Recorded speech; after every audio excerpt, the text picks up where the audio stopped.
right, thank you so much again for joining me today on today's journey towards resilience. This is Ming. 820 on the dial, hopefully number one in your heart as we talk about resilience. Hey, I can dream, can I? Anyway, as I said before, these discussions, these episodes are really the open journal, the public ledger, the blockchain of resilience. Something between you and I that cannot be corrupted or disrupted or duplicated. Every time we exchange this kind of energy is unique, and to me, it's quite valuable. I hope you find the same kind of value or a similar quality of value in what I'm sharing with you, and that resonates with you on your journey. But let's get into it today. Today's topic is entitled Unnecessary Movement. As I mentioned probably in several handful of previous episodes, I have discussed the thing about words being unnecessary. And that was from I think a Depeche Mode song about words can be unnecessary. And also I think in a previous podcast, I mentioned that words can sometimes be useful, but when not necessary, why overuse them? But used properly can relate to your audience or to a friend, foe, or enemy. It can relate to them the depth and breadth of what you're talking about. Doesn't need to be a dissertation, 18 volumes on a subject, but should not necessarily be a 30-second soundbite either. Should have depth and substance about what you're saying that encompasses those parameters: concept, context, and content. Now, in this discussion today about unnecessary movement, I'm talking about extraneous words and movement in what we do, and particularly positively on that journey towards resilience in everything we do. For example, keep making it personal, golf. People who instruct golf, who are really good at it, can try to minimize even those who go into descriptions about positions in the golf swing and the timing and the balance and the energy and the horizontal, linear, and upward movement. They tend to go to and default to eliminating unnecessary movements with your head or your body or your shoulders. In trumpet, same thing.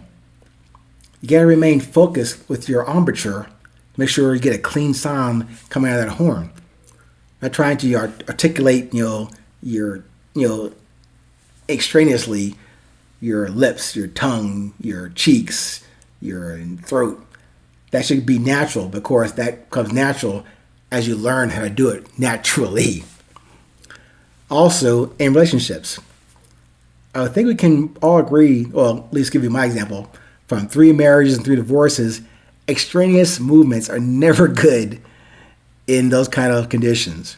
But in any relationship, be friends or whatever, or at work, doing things unnecessary in terms of movement would distract and disrupt the natural flow of that engagement. Again, it's just me here and just you there receiving this message today. No need to be extravagant or flamboyant. It's necessary for third place, the show, or is it necessary for actually the place and the win, the second and first place in the discussion? Not really, unless you have a penchant for entertainment, and entertainment is your thing. I really more focus on education, not educating you. That's the thing I mentioned before about a dukkare, drawing out from myself, drawing out from you what's already within. And doing things positively, but without any substance or resilience or staying power for life and death is only in this moment. You need to have that focus, that discipline. Because you and I in this world are temporary at our best. At our best, we're just temporary.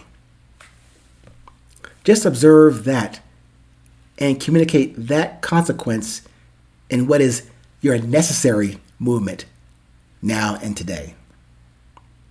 You being present right here and now is enough in this moment on this day.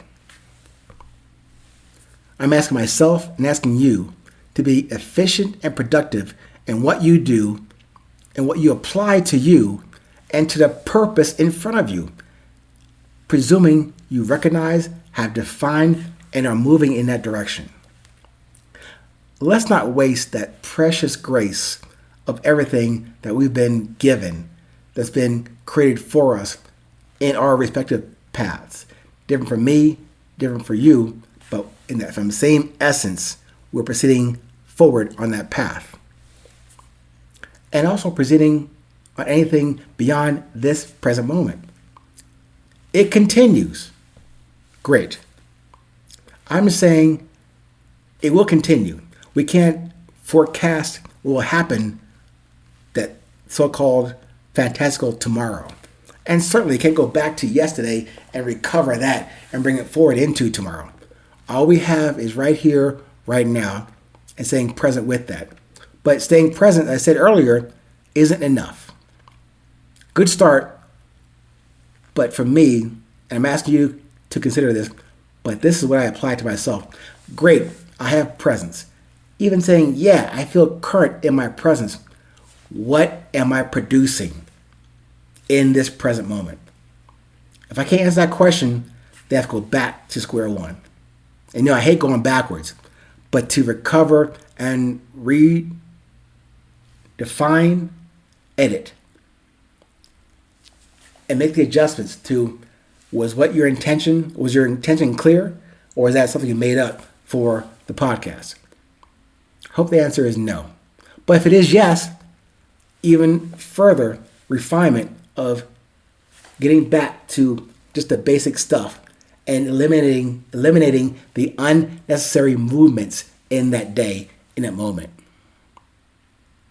So staying present and current with the necessary movement. So even if it's a bowel movement, stick with that one.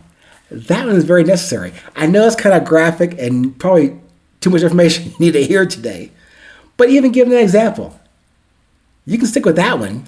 It has to be done. Otherwise, it could be an ugly and nasty and not fulfilling experience if you don't stick with that and don't get that done. I know, being kind of funny here, but just in general, refine what you do.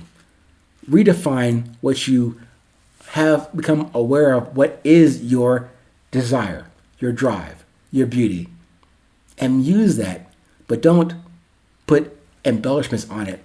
Don't dress it up. Doesn't need more stuff, doesn't need more extensions, doesn't need more gloss. Keep it real, keep it simple, and stick with the necessary movements. Eliminate the unnecessary ones. Thank you once again. Stay present and current. And remember, it's still 8:20.